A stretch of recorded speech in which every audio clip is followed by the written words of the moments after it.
آج بھی ہر مسلمان یہ تمنا کرتا ہے اور جذبہ رکھتا ہے اور دعا کرتا ہے کہ یا اللہ ہمیں عمر رضی اللہ تعالیٰ عنہ جیسا حکمران عطا کر۔ عمر کون تھا؟ 22 لاکھ مربع میل کا حکمران جو مسجد نبی میں بیٹھ کر روتا تھا کہ دجلہ کے کنارے پیاسا کتا بھی مر گیا تو پوچھ عمر سے ہوگی۔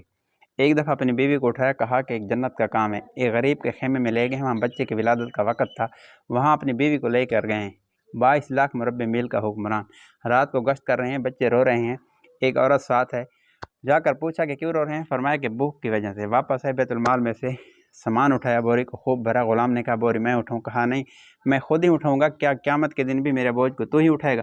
خود اٹھا کر گئے، وہاں کھانا بنایا، ان کے حوالے کیا، پھر جو بچہ ان کے حوالے کر دیا، پھر دور ہٹ کر بیٹھ گئے۔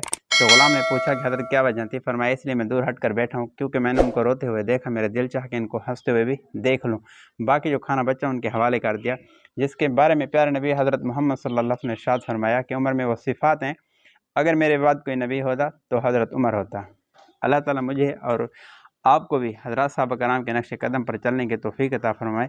عمر جیسے عظیم عادل حکمران تب ملتے ہیں جب اعمال ابو ہریرہ جیسے ہوں، اس لیے ہم اپنے اعمال دیکھیں، اپنے اعمال پر کڑی نگاہ رکھیں تاکہ ہمارے اچھے اعمال ہوں، تاکہ ہمیں حکمران بھی اچھے ملیں۔ ویڈیو اچھی لگی تو بھائی کے چینل کو سبسکرائب کرنا، آپ کے اپنوں کا شکریہ۔ اللہ حافظ۔